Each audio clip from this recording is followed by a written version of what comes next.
Hello everyone and welcome to the Kickabout episode number 2. It is the 14th of September and this week we've got Dan with us. Say hi, Dan. And we have Fran for the first time. Hello. So, a couple of bits to quickly run through before we get into the meat of the episode. We are recording literally as the Chelsea game has kicked off, so we will not unfortunately be able to discuss the game, which is a shame because there's likely plenty to discuss at the end of that game with their new signings. It's only Havertz and Werner that are starting. But yeah, be a shame to not be able to talk about them, but nevertheless. We did catch the Sheffield United Wolves game, or at least the result, but not having actually watched the game, we're not going to be able to talk about that either. So, a good win for Wolves, not such a good start to the season for Sheffield United, but plenty of time to come. So, Fran is going to be joining us every week. Next week, there might be an episode, there might not be. Might be a hiatus. Yeah, so I'm going on holiday next week, and we are currently doing the recording at my house using all of my equipment. We're trying to think of a way that we might be able to still record and get something out. If we do, it's likely to sound completely different to what it is now. It'd be like a Zoom chat. Yeah, exactly. So yeah, we'll try and get something together. If not, then we might just have to do maybe a double show the next week or something like that. Right, let's get into the 5-minute roundup then. So we'll start with then what's been a pretty bad week for Mason Greenwood. Continues on from the story with England, where he had the supposed hookup with the Icelandic girls with Phil Foden, and now pictures have emerged of him inhaling laughing gas.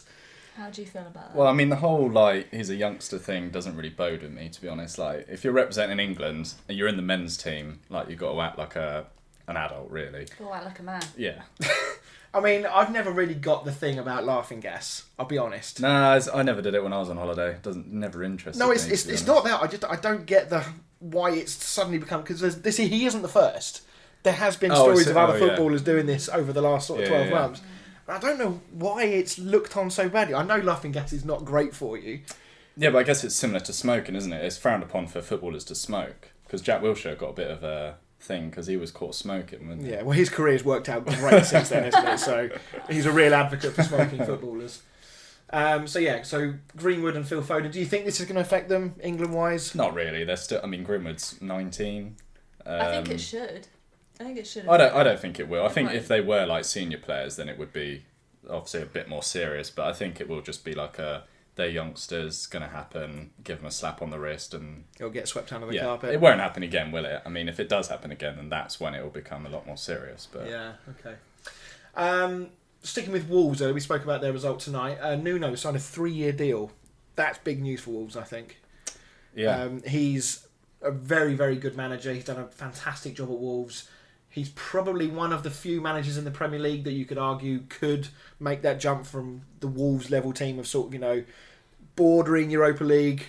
Maybe could he make the jump to a top 4 team? Depends whether he's allowed to take the Portuguese national team with him. Yeah, I think he's definitely benefited from all of these agents. I mean, didn't they? The 2 signings they've made, are they not both Portuguese? Yeah, and they're still looking at more FC Porto players. Could they become like a Leicester though? Because Leicester, you think top 6, but then you also kind of think Leicester a little bit. Yeah, I mean, Leicester have probably done slightly better because they haven't had quite as many sort of resources and stuff like that as Wolves had. Well, Wolves have got the contacts. That's their big key thing, isn't it? Because they've got that Georgia Mendes getting them involved with a lot of teams and stuff like that. Yeah, I mean, I don't think... Obviously, no, you would be amazed if somebody breaks into the top 2 this year. No. I think that's... Whichever way round you think it's going to be those 2 teams that make up the top 2. Do you think there's room for Wolves or Leicester or maybe an Everton to sneak into the top 4, or do you think they're still scrapping over 5th and 6th? What, in this season or...? Yeah, this season, yeah. Nah, no chance. Okay, all right. Moving on. So, moving on to Spurs, obviously we'll get on to the Spurs game at the weekend. They are... Well, Jose is confident of signing a new striker. Danny Rose also looks like he's on the way out. Would you argue that Doherty and Højbjerg are safe signings and that's about it for Spurs? Should they be aiming higher than those 2 players?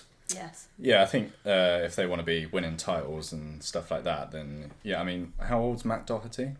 He's coming towards the end of his career, isn't he, rather than... I mean, he's certainly not starting his career. I don't know his exact age.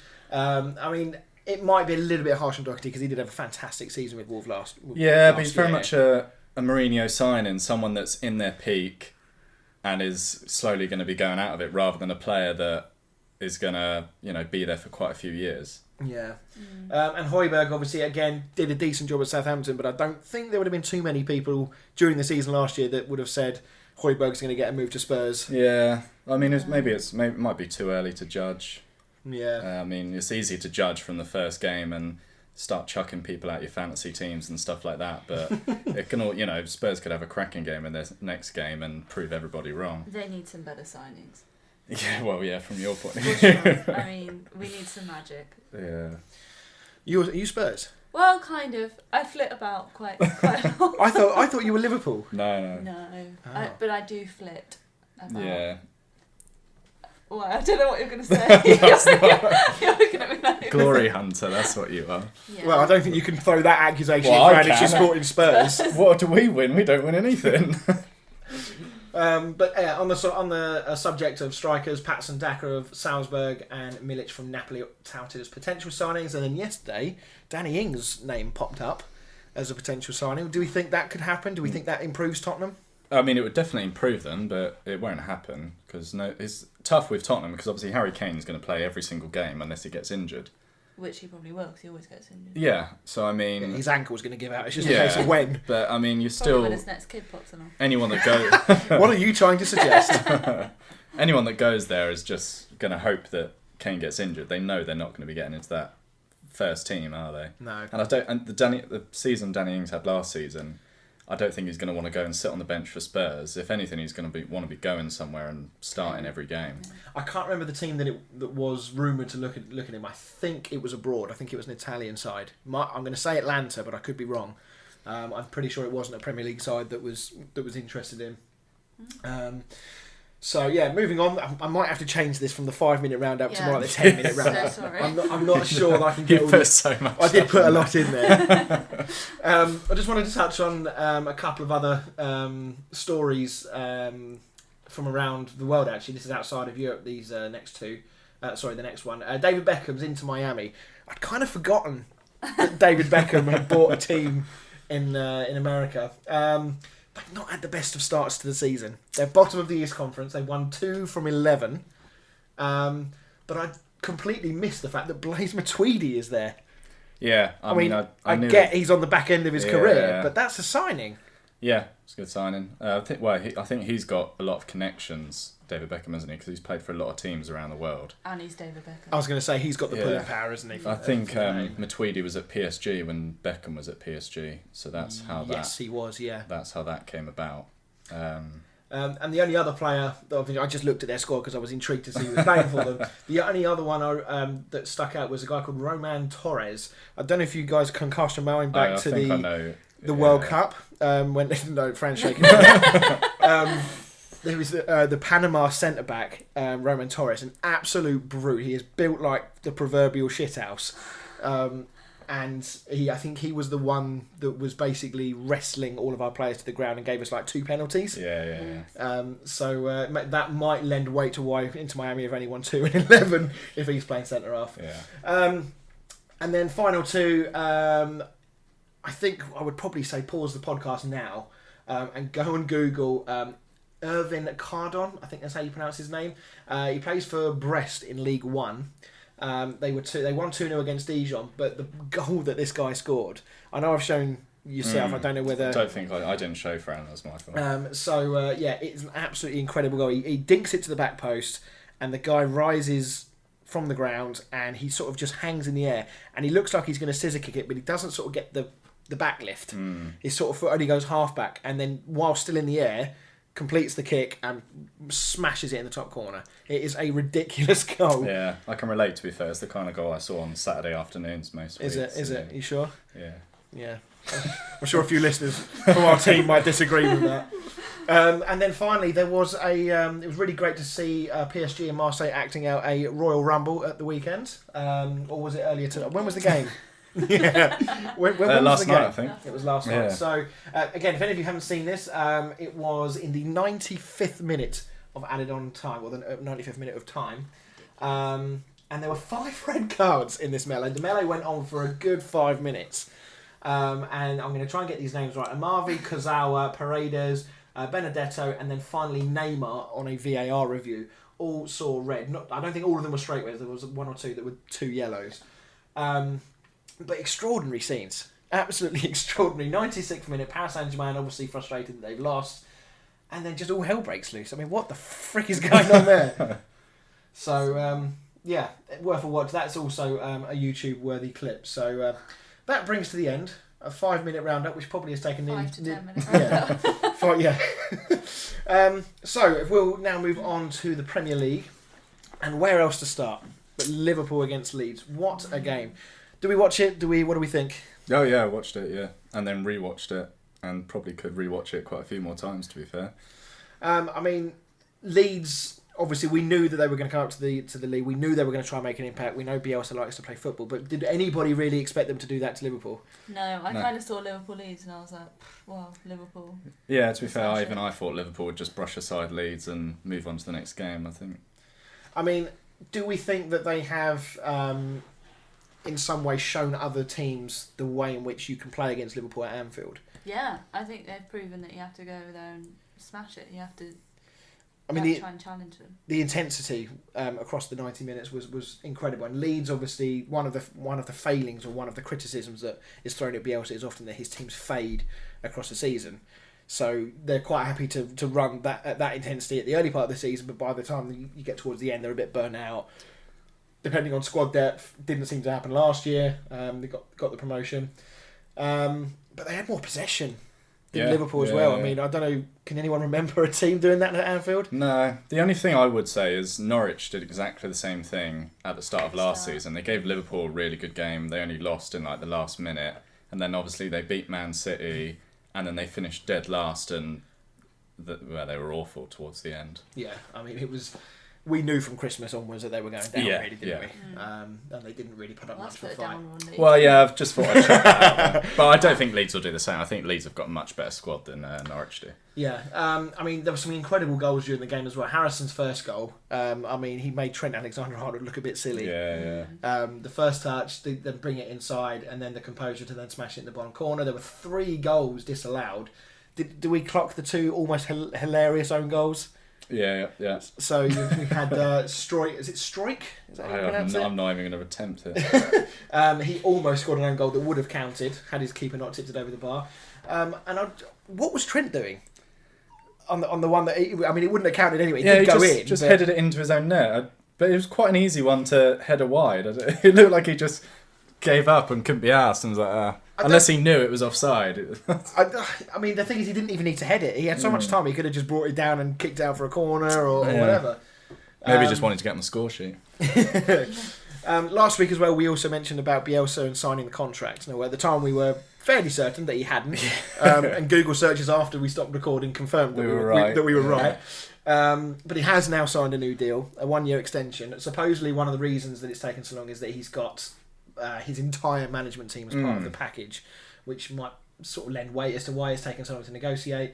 I mean, as far as what Leeds can achieve this year, how far do we think they can go on? If they can replicate that sort of performance against other teams, I mean, could they even sneak top 10? Could they go even higher? I mean, where's the limit for Leeds? I think mid-table. Yeah, I think I would say, if I had to put a pin on it, I would say 12th, I think. You think? I think. You don't think they'll quite sneak in the top half? I'm going to put 11. I don't think so. I hope they prove me wrong. It'd be good if they finish top half, but I don't think they've got the resources that like Wolves and stuff had when they first came up. Yeah, I mean, I'm not entirely sure on the situation with their owners right now. I know there's been rumblings about the state of their ownership and whether or not he's... How do I put this? Whether he's actually doing things by the letter of the law or whether he's doing some shady stuff. Bit more Spygate. Yeah, I'd love it if Bielsa did that this season. That'd be amazing, especially if it was Lampard as well, because it was obviously him that was involved. So just now talking about Liverpool, Salah, very very strong start. I'm loving the fact that I chose to put Mane in my dream team instead of Salah. Do you want to talk about that discussion we had before the game? No, I do not want to talk about that. Do we think the first one's a penalty? I thought it was a bit harsh, to be honest. I had a Leeds, or we know obviously our resident Leeds fan in the team, Joe. He was fairly adamant that if a ball is deflected under the new rules, it's not a penalty if it deflects up onto your arm. Yeah, well, it's only if it doesn't lead directly to a goal. Yeah. Before it was if it's in the build-up, whereas now they've changed it so that it has to be directly leading to the goal. Right. So say it hits him and then he shoots. Yeah. Whereas if it hits him, then bounces to someone else, then it's allowed. Okay.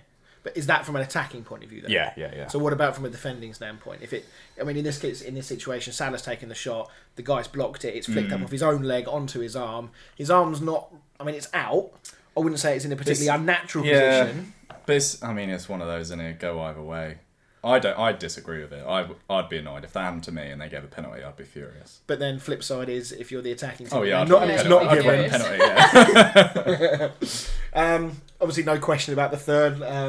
Do we feel sorry for Rodrigo? It's such a stupid tackle. The ball had gone about half an hour ago, and he just went in with his leg up. It was one of those ones you could literally see it coming because you could see Fabinho, the way he was tracking with the direction of the ball and where he was running. You knew he was looking for somebody to dangle a leg, and Rodrigo saw the carrot dangling, and he took a big old bite. But in that 89th minute, that's a striker's tackle, isn't it? Yeah.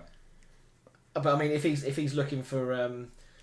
Come on, he's obviously this is his first game for his new club, his debut. He's looking to make an impression. It's a hell of an impression, it is. Maybe he just wanted to be in the headlines. Well, he's in the headlines. The second goal for Salah was a rocket. Some cracking goals in that game.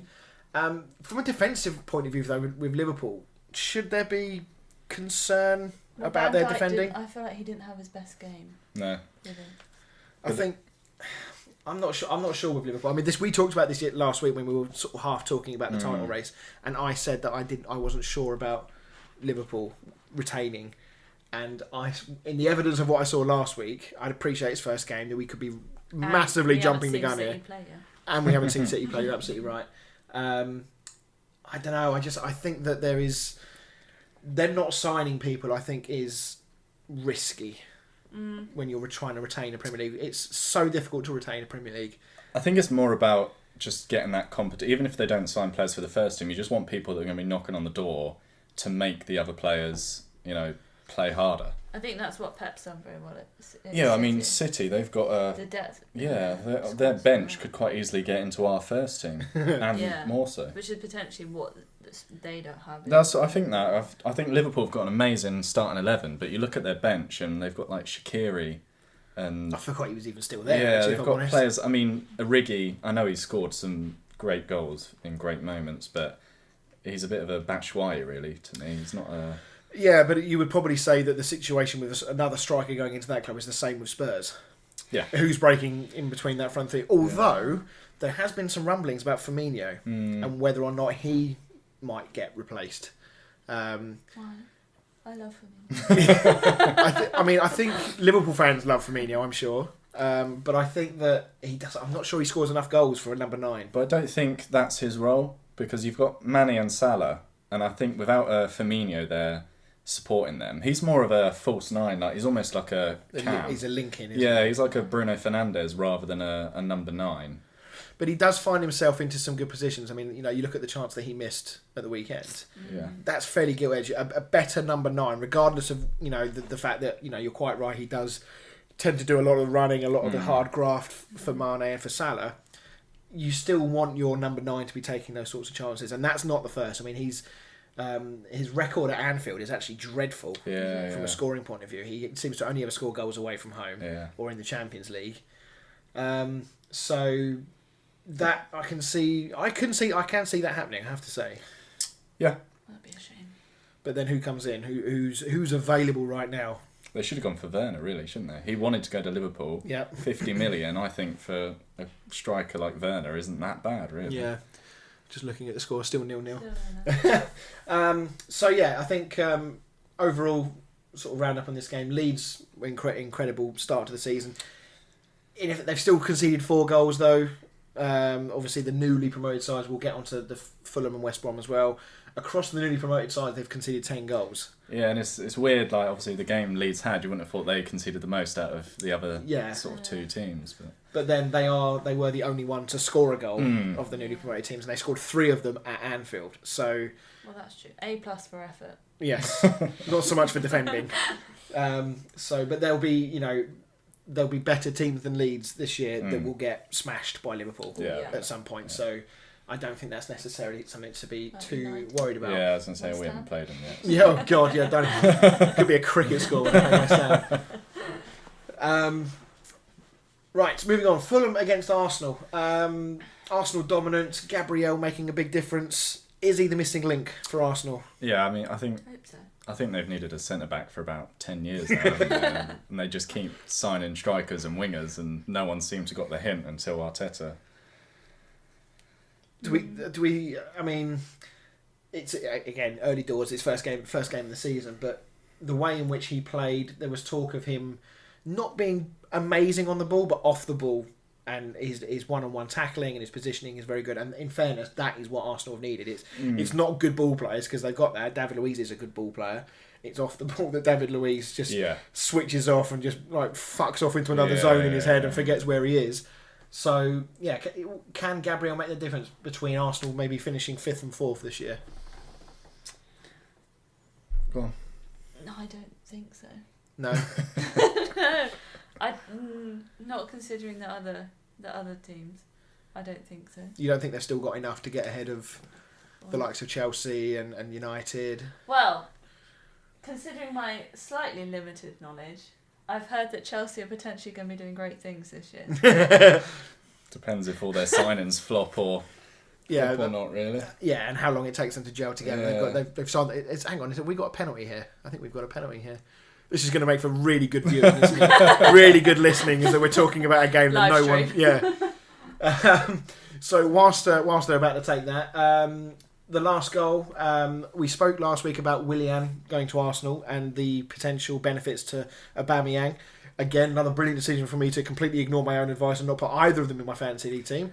And we saw a great example of how that could link up this year with Willian to Aubameyang for the 3rd goal. Yeah, I put Willian in my team and forgot to put him in the actual team. He's on the bench, so I didn't get any of the points.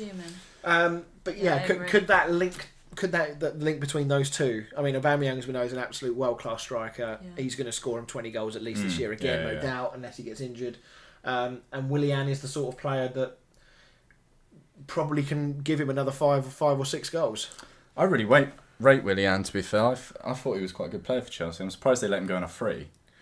I know he's 32, so he's obviously getting towards the end of his career. Yeah. Well, I think he probably would have stayed if they'd have offered him.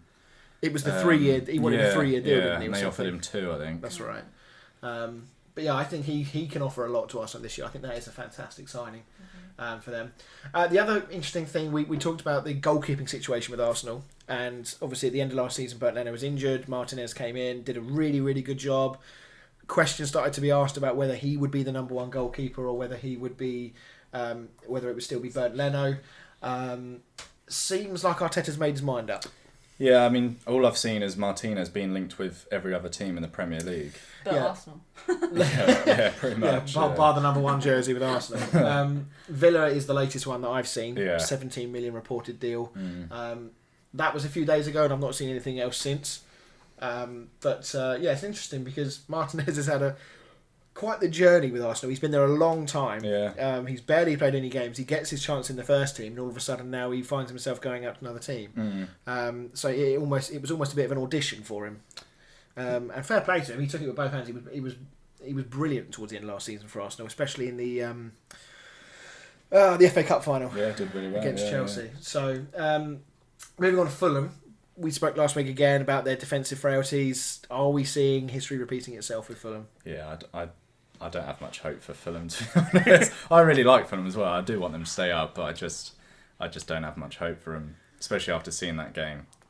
I mean, a little bit like Leeds, Arsenal are the sort of side that if they're on song, they can tear you to pieces. Yeah. So we don't want to get to, Fulham against Arsenal and Fulham against Liverpool. That's not going to define their season. Oh, no. it'll be very interesting to see how they defend and how they play against other teams around them. But at the same time, you need to be putting in the principles of the defending and still doing them, and they were lacking quite a lot, in my opinion, when I watched that game. I watched the highlights of that game. Mitrovic on the bench.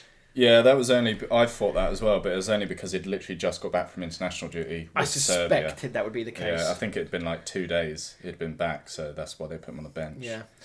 Annoyingly for me, because I had him in my fantasy team. I think there's going to be a lot of this, isn't there? yeah, Annoyance. every week. So yeah, I think I would be surprised in our predictions if any of us have not included Fulham in the 3 relegated teams. Yeah.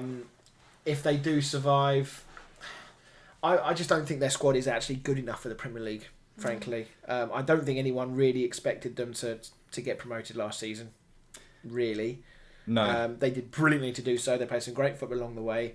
They've got a good young manager in Scott Parker, but he's very inexperienced, especially at the top level. Yeah. I'm sorry, I just don't see them staying up. I hope I'm proved wrong. I'd Although like part of me as a West Ham fan thinking how close we're going to be to the relegation zone, I kind of want them to go down because it might mean that we don't. Yeah. But yeah, I think they are going to struggle this year. I really do. So moving on, we're going to talk about Palace against Southampton. Not exactly a classic, but there were some good moments to talk about. Zaha, his first home goal since December. Yeah, since December. Obviously, we had a fairly long break, so that's a little bit of a missed-stat, but still, it's a long time. Where do we think Palace can go this year? They obviously brought Batshuayi in. They've got Eze, how we pronounce his name, from QPR, who scored a few goals last season in the Championship.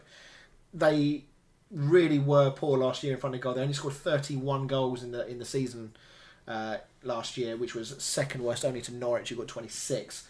So clearly they know they needed to improve there. They've signed 2 strikers who they're going to hope to bring in goals. If they can start banging them in, what do we think for Palace this season? Well, if it was 4 teams that got relegated to the Championship, Palace would have been my 4th team. You reckon? Yeah. You can't see any real change in fortune. I think now they've signed Batshuayi, they'll probably move up quite a few spaces, because I think for Palace he scored like 6 goals in 11 games or something last time. So now that would have been a bad bid, but before they signed Batshuayi, I really, really would have put them in my relegation zone. I still think lower half of the table though. Yeah, I think I'm with Fran. I don't see them scrapping for relegation. What do you think of Zaha? What's your opinion on Zaha? Should he be at a better club? Well, yeah, because isn't he supposed to be Crystal Palace's main guy? Yeah, he's their sort of talisman, isn't he? Yeah, I can't remember if we talked about this last week or if it was off air or if it was with somebody else, but I have definitely talked about it. That's the key thing here. I'm not sure if Zaha would actually be better at a bigger team or not. I feel like he's one of those players where big fish, little pond, rather than little fish in a big pond. Yeah. Or would he be better at a Wolves or a Leicester or something? I think probably like where a Leicester City he'd be quite good at. That's where if he's going to leave Palace, that's where his next step needs to be. He doesn't want to go stepping to a top 4 team. No. I think he needs to make that small step and then see how he progresses, because he's got the ability. Let's be honest. He's how old is he? 27? It feels like he's been around forever. Yeah, I think he's about 27. Yeah, he feels like he's been around forever. He was with United. He must have been very young then at United. He must have been 20, 21. Yeah. He only had a season, I think, and then he went back again. So, this particular game could have gone either way. There were some fantastic saves on offer from Guita in the Palace goal. Frankly, if it wasn't for him... Guita? I think it's Gaita. Gaita, is it? Okay. Apologies if you're listening, Gaita. I think Southampton will be disappointed not to get a point, but I think overall they'll be fairly pleased with how they played. Although, most of their players in the interviews afterwards did cut a slightly dejected figure and suggested that actually they weren't that happy. But from what I saw, it didn't look like they did that bad. It was just some great goalkeeping. I wanted to get you guys' opinion on VAR and the new rules with offside. I suspect that we're going to get lots of topics about VAR this season. I think we could almost probably do another podcast on the damn thing. The new rule with assistants, where they're being told to keep flags down until the ball comes to a sort of a natural stopping point where it goes out of play before they raise their flag.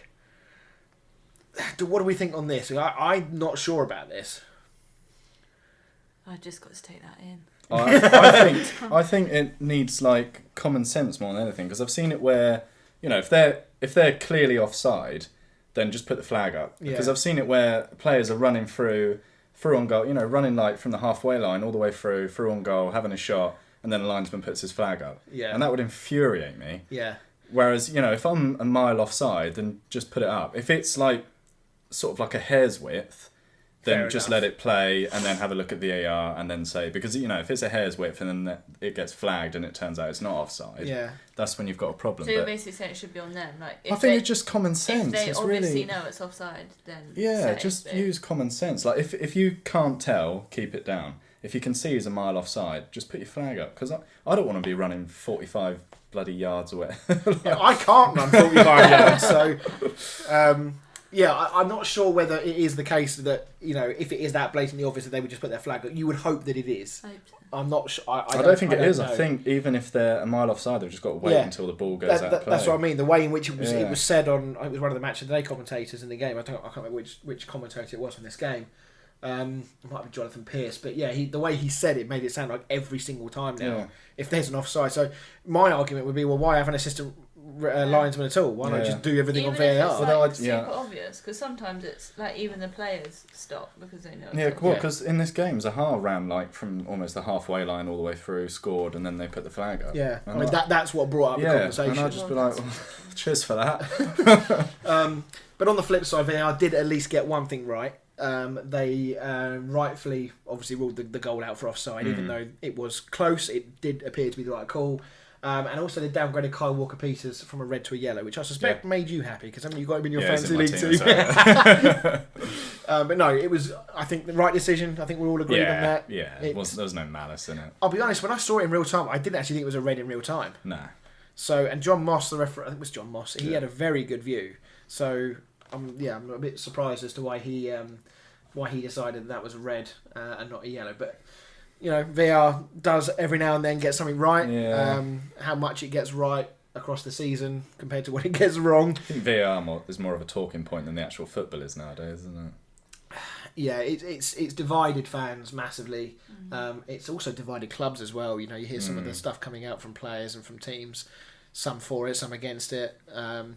But we were, as fans, we were crying out for technology in football 4 years ago, whatever, or 3-4 years ago before it came in. Just when Germany, we scored that goal against Germany. That was all we wanted it That for. was basically if we could just go back to that, and replay that game, and then Yeah. scrap it. Yeah. So right, cool. Right, we're going to take a short break, and then after the break, we're going to talk about Spurs' woes, Vardy back amongst the goals, and the trouble brewing at the London Stadium again.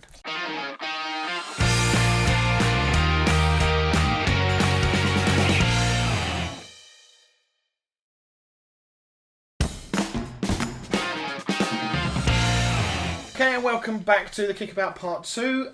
We are going to carry on our chat about the Premier League, and we're going to start with Spurs against Everton. Fran, this is your time to shine. We did just talk in the break about how you guys have had a, how do I put this, a fruitful weekend with some food poisoning, so in the end you didn't get to see as much of this game as you would have liked.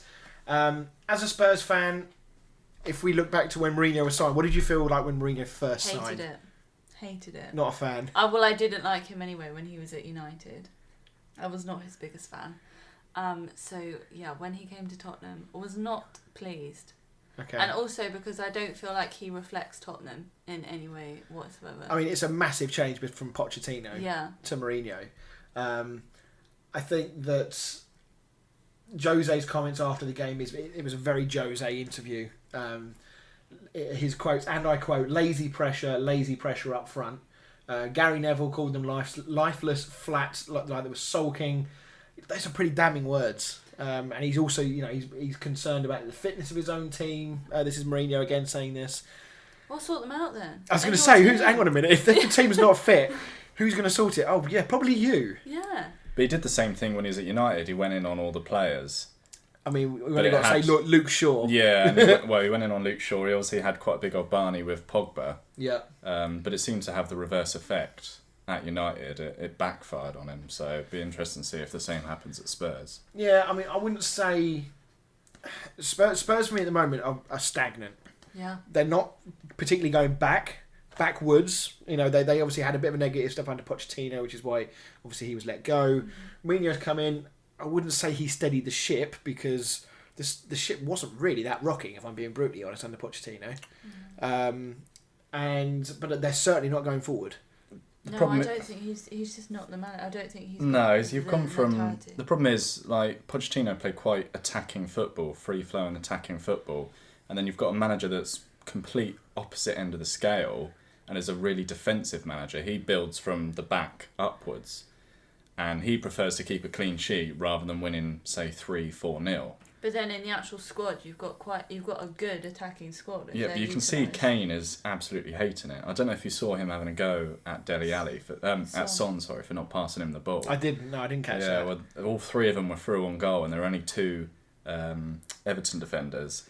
And obviously everyone went with Harry Kane because he's the top man that you'd be marking. Dele Alli was free, so Son sort of faked passing it to Kane and then passed it to Dele Alli, who hit a good shot and Pickford saved it, and then Kane was just going absolute apeshit. Maybe Son should remind Kane of the World Cup when he didn't square it to Sterling. Yeah. But you've got Son, like Dele Alli, Harry Kane, Lucas Moura. Yeah. They're all got a good attacking team. There are managers in the Premier League that would kill for that strike. But then you look at the rest of the team and it's very defensive. Højbjerg and Harry Winks are both sort of defensive midfielders. They're not attacking. As we said earlier, safe. Yeah, they're players, safe. Yeah, and then even the defence. I mean, Matt Doherty's used to playing in a back five and getting high forward, whereas Mourinho likes his fullbacks to stay back. So I think Matt Doherty struggled in the first half. I think they're missing a Kyle Walker.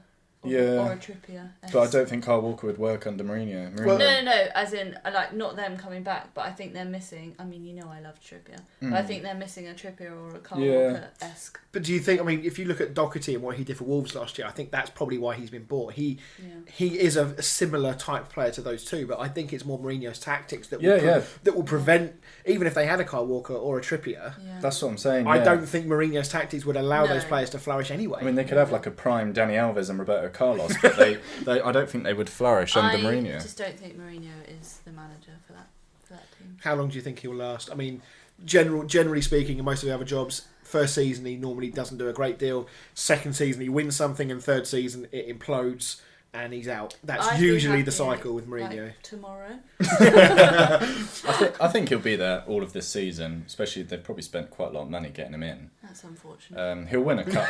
He'll win a cup. He always wins a cup. Do you think he will? He's never been to a club. And that's a big shout. I mean, obviously Spurs have not. They need a cup. Not won a trophy, which was obviously the big criticism of Pochettino. If he does deliver a cup, I fear that you might be. We might be having this conversation for years to come. That's a tricky one because I want them to win a cup, but also it's fun, isn't it? Yeah, I mean I was thinking about Doherty. I did end up putting him in my fantasy league team, and as per usual, it backfired because you lost 1-0 against Everton. But I thought to myself, you know what? Last season for Wolves, he was brilliant. He did pitch him with a few goals, loads of assists, played really well. But I'm thinking to myself, is he actually going to be marauding forward? That's the thing. It's a completely different formation and tactics. At Wolves, he was bombing forward and almost playing like a winger, whereas at Spurs, he's practically playing as another centre back. Yeah. Do you think what given what Wolves are doing right now, and Nuno's at the team, they've got a fantastic squad. They got to the quarter-finals of the Europa League. Yeah. Do you think it's a strange decision from Doherty to make the switch from Wolves to Spurs? I don't think so. I think Spurs are still the bigger team. Like they're the sort of the big six as they're known. Yeah. And they probably pay a lot more money than Wolves would. Yeah. Do you think that Spurs are at risk of being one of those top six to fall out of the top six? Yes. Yeah. But again, if Mourinho wins a cup with them this year, that gets in there. And football. That's a lot of people that can't laugh at them for not winning. That's very true. I mean, just sort of finally talking on Harry Kane. I mean, he looked extremely off the pace for England, and that very much continued in this game. I know, obviously, he had an injury last season. I can't recall off the top of my head whether he actually featured in lockdown at the end of last season, which obviously the end of last season wasn't that long ago. But yeah, I mean, I don't know whether it's just still lack of pace, lack of fitness, but he just does not look even remotely like the same player in the last few games that we've seen him. He's not doing well, is he? And I love Harry Kane. Yeah, I know you I've do. got a lot of time for him. Problem is, I think My God. he's relied on too much. I do think they need that second striker just to ease some of the pressure on him, because. But also, I think they need that second striker to like challenge him. Yeah. Because he knows that he's. But you saw it in the same for England. in the Champions League final when he was injured, like leading all the way up to the final. And then Pochettino chucked him in for the final, and he was just not up to it at all. I think if I was Lucas Moura, I'd be fuming. Yeah, after scoring those goals. Scored the hat-trick to get them to the final, and then Yeah. gets benched for a 50% at best Harry Yeah. Kane. Yeah, I'd have been very upset about that. Just want to talk about Everton. Obviously, they've signed James Rodriguez, they've signed Decore, they've signed, I can't remember what your guy's first name is, but it's Alan. We'll just go with Alan. They looked good, I'll be honest. Rodriguez was spraying passes around, he was dictating play. They looked good going forward, they looked dangerous. Obviously, there was some there was some grievances about the position of the free kick for Everton that they then scored from, because it was about 4 yards further forward. But as Gary Neville said on commentary, what team doesn't try and steal a yard or two here or there? And it was down by the throw-in line. It's not like it was just outside the area. Yeah, there's still an awful lot to be done Yeah. between the cross and the finish, and what a finish it was. Is there anything better in football than seeing a striker rise like a salmon and smash one in the top corner with his head? I think a scissor kick beats it, but yeah, I think It's that's just sort so of- satisfying, Yeah. and it's a dying art in football. And he's not like a tall player or anything, is he? It's not like a Harry Kane. You Is see he a it from a modern Harry day Tim Kane. Cahill? Very tall. Just Everton are plugged for a very good year, though, aren't they? Yeah, I think so. Yeah, especially with Carlo Ancelotti as manager. Yeah, I think last season you could let him off for Yeah. coming in, steadying the ship. He's now brought in some players that I think he's worked with James Rodriguez before at Yeah, Munich. Real Madrid. Was Munich. it Munich? Yeah. Yeah, it could be. Yeah. So I think that's a good signing. He has got a history of injury issues though, so it'll be key to keep him fit. They obviously haven't signed another striker, so obviously it looks like they're going to be using Calvert-Lewin as their main number 9. Dan, I know you are not a huge fan of Calvert-Lewin. I just don't really. I mean, I was going to put him in my team, and then I swapped him out for Callum Wilson, but. Which worked out nicely. Yeah, I don't think he scored any goals during after the lockdown period. I just don't. I think if Everton, yeah, I don't really look at that sort of thing. I think if Everton want to break into the top 6, I think they're going to need someone better than Calvert-Lewin. To be honest. But no, I mean overall, I think they were very good. Going back to Spurs, they've got a very condensed fixture list. So I took a look at their fixtures. Over the next 18 days, they've got 9 games. Wow. Now, there is that is the assumption being that they get through the Carabao Cup games that are this week. I think they start tomorrow. And then also there's Europa League qualifier games. So on the assumption they get through all of those, they've got 9 games in 18 days. What's nice is that Harry Kane, everyone already says he looks tired. This can only go well. Yeah. I think this is going to be a very interesting time. I can see Mourinho using this as an excuse. This is prime. This is prime Mourinho excuse material right here. It'll be interesting to see how they get on. They've got the Carabao Cup actually is not this week for Spurs because it's round 2 this week, and they don't come in until round 3, and they're playing Leyton Orient or Plymouth. So I would expect Spurs to probably put out their under 12s. Yeah, I mean you'd put out your reserve team, wouldn't you? I mean the Carabao Cup has always been historically not taken particularly seriously by a number of the bigger teams. That'd be the one. Mourinho I think it's going to be even worse this year with the way the fixtures are with the pandemic. So yeah, right. Moving on. How long have we got? We've got 20 minutes. Right, West Ham against Newcastle. I will try. Take the lead. I'm going to try and keep my calm. We'll leave and you can just vent yourself. I'll give you a text when I'm done. You guys can leave the room. What I learned actually from watching the highlights is West Ham loved the crossbar, didn't they? Didn't get it in the goal. I mean, it's yeah. It would be nice if we also had the same love for defending and being a bit more intense, especially off the ball. So we spoke last week about our fixtures. So just to reiterate that, we've got Arsenal away, Wolves at home, Leicester away, Spurs away, City at home, and Liverpool away. So those next 6 games are all against teams that finished in the top 8 last year. What a great start. So it's crazy to think that Newcastle game was touted as a must-win when it's the first game of the season.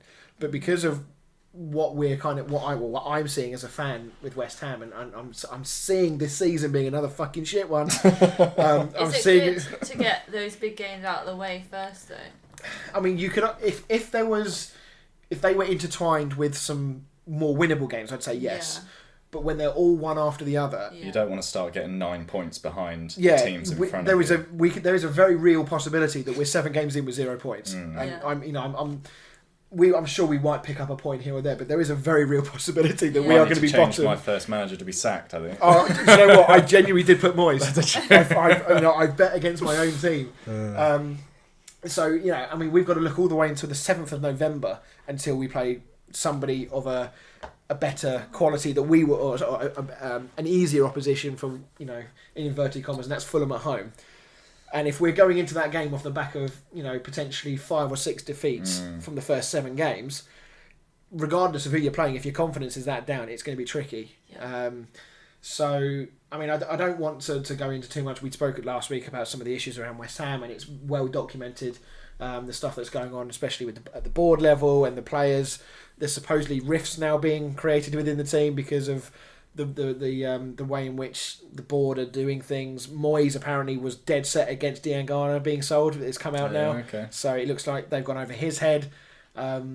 So yeah, it's all the noise is coming out at the moment are negative, and that negativity around the club can often transcend onto the pitch and cause issues. And when you're playing Liverpool and City and Leicester and Wolves, who've all had, excluding City, who haven't played yet, who've all had good scoring, decent starts to the season, it's a recipe for disaster. So high hopes. Yes, so all positive. The performance itself, I mean, obviously Newcastle themselves did play very well. I don't want to take anything away from their performance. They controlled the game. They bossed the game. Very ballsy from Bruce to go with Carroll and Wilson, I thought. That was a surprise. I expected Wilson to start, but I did not expect Andy Carroll to start. And he could have been sent off in 7 seconds. Yeah. I mean, even by Carroll standards, that would have been impressive. With the elbow, is that what you mean? Oh, yeah. I mean, he did it. He's done it before when he was at West Ham. He got sent off quite early, coming off the bench, and went in, leading with the elbow. He didn't even get a yellow. I think it was one of those ones, because it's early in the game, the referee's kind of like, come on, mate. Chill out. We're 7 seconds in. I'm not going to send you off. I'm not going to be that guy. Yeah. But he could have easily have done. Fair play to Newcastle. Perfect start of the season. Callum Wilson gives them something they haven't had for a long time. Obviously, goals. Yeah. Joe Linton last season, what did he cost? 35 million? Yeah, a lot. 2 goals last season. How much was Callum Wilson? 20? 20? Somewhere around that mark. Great buy. Yeah, I mean, he's a proven Premier League goal scorer. He didn't have a great season for Bournemouth last year, but then neither did Bournemouth themselves. But he also he's full of running. The amount of times that he got in behind our defence, running channels. I think Newcastle with Fraser as well. And also with Hendricks as well. Another debutant who got a goal at the weekend. I think they can have a decent season. Yeah, before they made those signings, because they made them all sort of right at the same time. Before they made them, I was sort of thinking, are they going to go down? Yeah, I must admit, I thought the same, especially after the takeover didn't happen. Yeah, I didn't think he'd buy anyone, to be fair. I thought he'd try and keep his cash, but he's done quite well, especially getting a few players from Bournemouth. Yeah. Bargains. So yeah, I can see them being mid-table. Newcastle. I mean, obviously, West Ham did have chances. Yarmolenko looked decent-ish when he came on. I'm not sure West Ham can rely on Antonio all season to get the goals because he's an injury waiting to happen. A little bit like Harry Kane. Sooner or later, he's going to pull a thigh or a hamstring just because he's the sort of player that we've played with players who, when you train with them and when they play games, they got one mode. It's 100%. Yeah. And Antonio is the Premier League version of that. He's a bull in a china shop. He absolutely is. I mean, he's a good player. He does a job. He will score goals, but sooner or later he's going to push himself beyond his own limits and he's going to pull something and he'll be out for 2 months. And then we're relying on Sebastian Haller, who frankly cannot play up front on his own. He just can't. So he was an expensive signing as well. He wasn't. He was £45 million worth of expensive signing. It was a lot. So yes, but overall, I think Newcastle will be very happy with their start. I don't know where the limit is for them. Do we think they can sneak into the top half? They had a good end to last season as well. I'm going to go top half. Yeah, I don't see why they couldn't. I don't think they will, but I wouldn't put it past them. Wouldn't be surprised. Wouldn't be surprised if it happened. All right, I managed to keep that reasonably short, venting that West Ham. Okay, so moving on to the last game of the weekend. I've got some good Opta stats for this one as well. Nice. So West Brom against Leicester. Another rough day for a newly promoted side. We've obviously spoken about Fulham and Leeds. A little bit harsh on Leeds to call it a rough day for them, given how they play. But in terms of result and 4 goals conceded, I guess you would say that's still a bit of a disappointment. Another debut goal as well, and I think there was 4 or 5 across the weekend. Yeah. Leicester concerned about Chilwell, and Castagna comes in and he looked the nuts. Up and down the wings. He can play right or left as well. So when Pereira comes back, I think that we'll probably find that he goes across to... How old is he? Is he young or is he like mid? I'm not sure. He was 21.5 million from Atlanta. He actually scored a header from a cross in open play. So he's, fancies himself high up the pitch as well. Yeah. Do we think Leicester, obviously we were concerned with Chilwell going, could they replace him? It seems like they have. What do we think Leicester can do this year? Yeah, probably try and fight for Champions League again. Yeah. Do you think they've got that in them to have another season like that? Because obviously I still think Leicester's season last year was... It sounds weird because obviously they did win the league a few seasons previous, but I'm not sure their squad is... I'm not sure they're Champions League material again. I think they got away with it last year with 1 or 2 other teams who would normally be in the Champions League having very indifferent seasons. United, Chelsea, Arsenal, Spurs, all having very indifferent seasons last year. So they took great advantage of that. I'm not sure that's going to happen again this year, though. I think in the Prem they'll challenge Spurs. Yeah, I think it all depends on injuries. I mean, Vardy's like 33 now. He's getting on a bit. He's obviously still a great goal scorer, but He won the Golden Boot, didn't he? Yeah. I can't imagine he's going to have that electric pace that he did.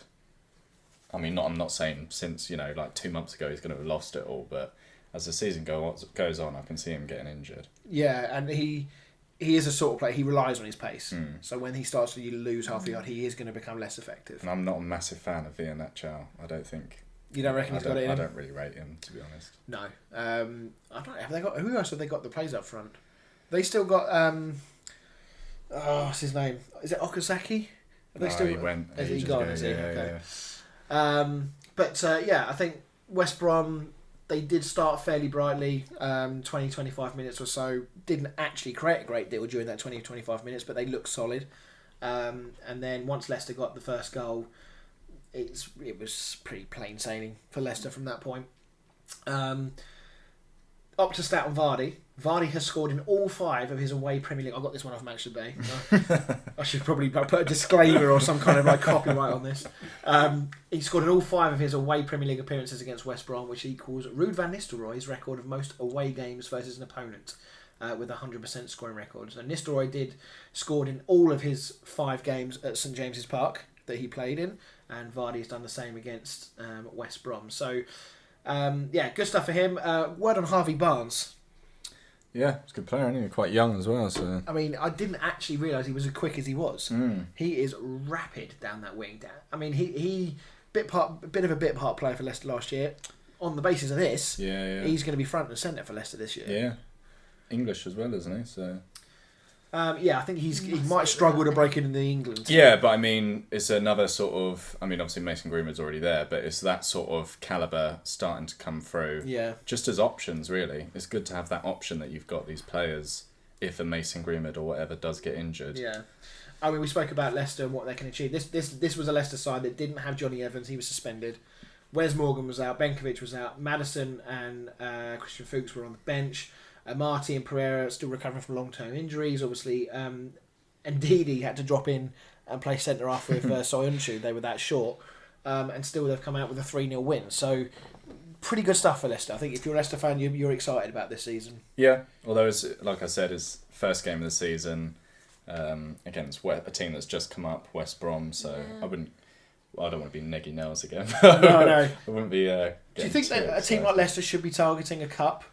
Yeah. Obviously, Europa League is a distinct possibility for them, but I think targeting a cup for a team like Leicester or Everton or Wolves, those are the teams that should be looking at the FA Cup and the Carabao Cup. I'm thinking. Especially Carabao Cup, because that's the one other teams start to sort of drop off and aren't that interested in. So that's when you want your Wolves and Leicesters to be going for, really. And that's the one that can get you the Europa League. Yeah. So, I mean, as far as West Brom go, it's going to be a long slug for them this year. Again, a little bit like Fulham, I suspect that we've probably all got them in our relegated teams in our predictions. Do we think Bilic is the man to keep them up? Well, I think Leicester's a hard game to start with. I think you'll have to sort of look at it when they start to play like the Fulham and the Crystal Palace and stuff like that. Yeah. Because it's like Fulham with Arsenal, you can't really judge them losing 3-0 to Arsenal when you're playing like Lacazette or Aubameyang. Yes, absolutely. I mean, Bilic, the one criticism that Bilic had when he was at West Ham was that tactically he was a little naive at times. Maybe, it was a lack of plan B, whether it was lack of just sort of tactical preparedness for a game. He got away with it with West Ham, especially in the first season, because we had Dimitri Payet, and he bailed us out of so many games because he was sheer class. But when he left and things started to go a bit south, he got found out because the way in which we were playing was really poor. Yeah. And we haven't really recovered from that point, if I'm being brutally honest. We had Pellegrini, where we had some good moments with Pellegrini, but for the vast majority he was treading water, and then it fell shit again. I want Bilic to succeed because I really like him. I think he was a great guy. Every team he's been at, supposedly the players will run through walls for him. They love him. They'll do anything for him. But a little bit like Fulham, I'm not sure West Brom's squad is up to Premier League standard, even if they have Nick Dean gone from us. Yeah. And who else they sign? Good preparedness from us. We don't know, do we? West Brom's probably the team I know the least about in the Premier League, to be honest. Yeah. Quick pop quiz then. So the last time West Brom were in the Premier League, so this was three years ago, I think. They had 4 managers in one season. How many of them can you name? The last time they were in the Premier League? Yeah, so they were in the Championship 2 years, and then obviously they've come back up for this year. That previous year when they're in the Premier League, when they got relegated, can you name any of their 4 managers? Well, it's a 0 from me.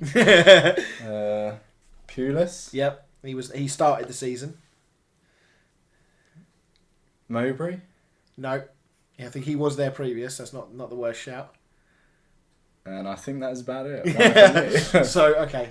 I just saw it pop up when I was looking at stuff for West Brom. So Tony Pulis was there until 2nd of November. Then Gary Megson took over as the caretaker boss. Then Alan Pardew. Alan Pardew Came in looking for his game, like his bounces that he always gets when new manager bounces. Yeah. Didn't get one. They were awful under him. I think they barely won a game. And then Darren Moore came in and almost saved them. He had a brilliant end to the season under Darren and he was Moore. there for a while in the Championship, wasn't he? He was, yeah. I think he got quite unfairly let go as well. Yeah. Actually. I think he did a good job there. I think it was unfair that he went. Yeah. So, looking ahead to the coming weeks, or the coming week, sorry. Carabao Cup midweek. Is there anything on the horizon that you guys are looking at? Chelsea-Liverpool. Chelsea-Liverpool. At the weekend. But City's not until Monday.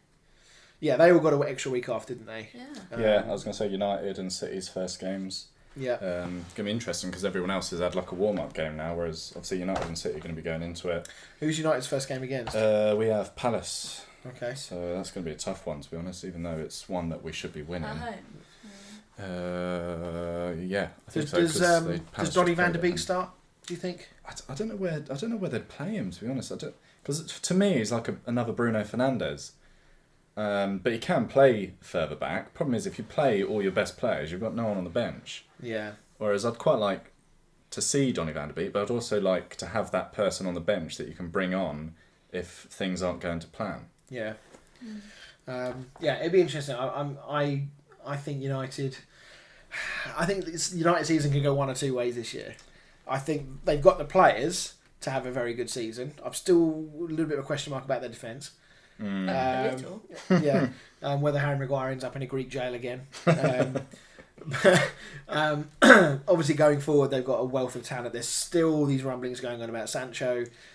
Is he coming or is he not? I think it depends on who we sign, to be honest. Because if we signed him, then we'd have a great attack, wouldn't we? Especially just having Greenwood on the bench. You would be like the Brazil of old. We'll just score more goals than you. If you score 3, it don't matter. We're going to score 5. Because we play very counter-attacking football. Defensively though, heinous. Yeah, and it's with like Luke Shaw. If Luke Shaw's fit, then we've got a very good team. But Brandon Williams at left back is just not a good option at all. We need a left back. We've been linked with that Alex Telles and Regulin. Right. So hopefully we get one of them. As a centre half partnership, obviously Maguire is club captain. He's going to start. Who starts alongside him? Is it going to be Bailly? Is it going to be Lindelof? Problem Bailly is. Well, they're all a bit rubbish. Aren't Bailly's injured every other week. We got Tuan Zebe. He's I rate him, but again he's injured every other week, so it's going to have to be Lindelof. Yeah. But the two of them you are like. hate Lindelof. I do. I don't rate him at all. But we haven't really got. As long as it ain't Phil Jones, I don't really care. Wow. Is he still in the club? Oh yeah. And so's Chris Smalling and Rojo. Rojo's back as well. We've got like 10 centre backs. So yeah, I think that's going to be the question: is what about goalkeeping situation? Obviously, Henderson's just signed a long-term deal, indicating that he wants to stay and fight for his place. Is De Gea too much of a big name to drop? What place? He doesn't really play. Who, Henderson?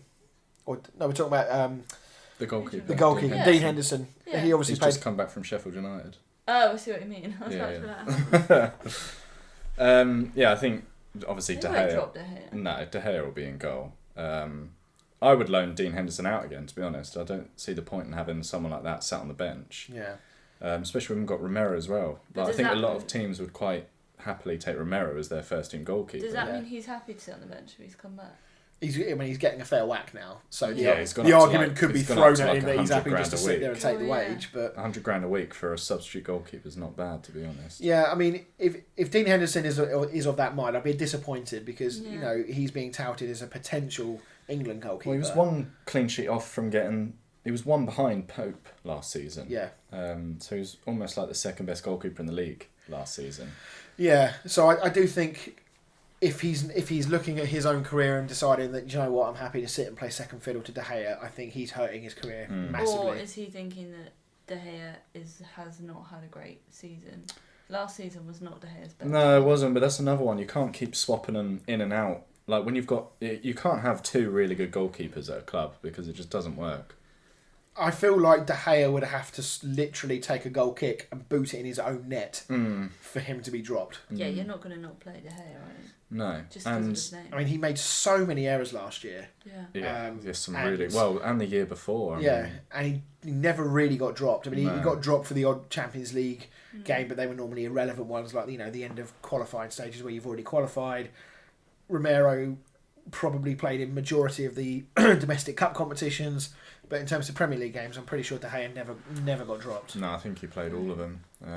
But it's just because of his name, isn't it? It's like dropping Aguero or something like that. Well, yeah. Problem is that but having three goalkeepers, how are you going to try and fit that in? They're going to have to get rid of one of them. Yeah, I'd be interested to know what De Gea's contract is and what he's got left, because I know he's on 300 odd grand a week or something How ridiculous. old is he now? He's not that old, No. is he? He's late 20s. Yeah. And Say like goalkeepers 28 obviously can go on for until Well, they're 40. Buffon's still going. Buffon will walk onto the pitch with a Zimmer frame before he retires. So yeah, I think United. There's questions about United's defence. Obviously, going forward, they're going to be amazing. You would think. I'm still not sure Solskjaer is the man for the job long term. I don't know if he obviously had a good end to last season. And fair play to him because they were in a real shit place midway through last season, and he did dig them out. There have been better managers out there that have been sacked and have not arrested the slump in form that they had. Yeah, I'd quite like to get Pochettino if Solskjaer does go. I think they were part sort of because it looked like he was about to get the sack, and then he started going on another winning run. It's almost as if as soon as he's on the verge of getting sacked, he suddenly turns things around and. Yeah. And they're Pochettino like, must have walked in and out of the doors so many times. I It was think. like that Grandad Simpson meme where he walks into the church, puts his hat on the thing, and then walks straight out. I'm still surprised that Pochettino's not picked up a job anywhere, because he obviously did do a very good job at Spurs. I know he didn't end particularly well. But is he actively trying or is he just chilling? I think he's just waiting for someone to take an interest. I don't think no one seems to have really taken an interest in him. No. I think Barcelona sort of did, but then he said because of his links with Espanyol, he wouldn't be able to. I've got a lot of time for him. Yeah, I like. I'm kind of surprised that he didn't take the Barcelona job. I appreciate that he's stuck at his guns. I respect him for that. But Barcelona is still a big job. Yeah, it's a big one to turn down, especially for Espanyol. Yeah, yeah, exactly. So yeah, I don't know if Solskjaer lasts the season at United. But do you think he'll last the season? Problem is, how bad do United have to be for him to get sacked? Well, Because he was so bad last year and still didn't get sacked. But you can see what he thinks of the squad because he doesn't make any substitutes until like the 85th minute. Yeah. And he played, after lockdown, he played the same starting 11 for like 11 games in a row. Yeah. Because he just doesn't want to play any of those players that are on the bench. Well, I mean, if you've got Lingard on the bench, there's no bloody wonder. Well, exactly, but that's why we need players in. We can't go another season of playing, like Bruno Fernandes 38 games in a row. Yeah. Like, they're not going to make it for a plus European, plus all these other cups. And the season's going to be squished into sort of 2 games a week. It's just and the players are not going to get much of a break anyway because then the majority of them are going to be off to the Euros next summer. Plus there's still Nation League games and stuff like that to play, yeah. And there's more games of those coming up shortly in October, isn't there? So, yeah, it's going to be interesting. Right, so that brings us to the end of this week's Kickabout episode. So thank you very much for joining me, Dan and Fran. I like that, Dan and Fran. Thanks for having us. Easy to remember. So yeah, do check us out on social media. So we are at Kickabout Pod on Twitter. We've also got a Facebook page as well. So check out the Kickabout podcast on there. With regards to next week's episode, whether it's a do we or don't we will kind of announce it on our social media pages. Yeah. We're going to try everything we can to do it. I know Dan joked earlier about saying it's a Zoom call, but genuinely that is an option. We just need to make sure that the audio quality is going to be good enough to get a good recording out of it. And then I'll have to sweet talk my girlfriend into allowing me an hour and a half in the bedroom or whatever while we're in Cornwall to record next week. But it would be good. I don't really want to do 2 episodes of a new podcast and then we're not here this week. Isn't it? So, but it would have been okay if the season started in the normal time. Yeah, we could have maybe done something, but anyway. So, yeah, thank you very much for listening, everyone, and we will see you all next week. Yeah.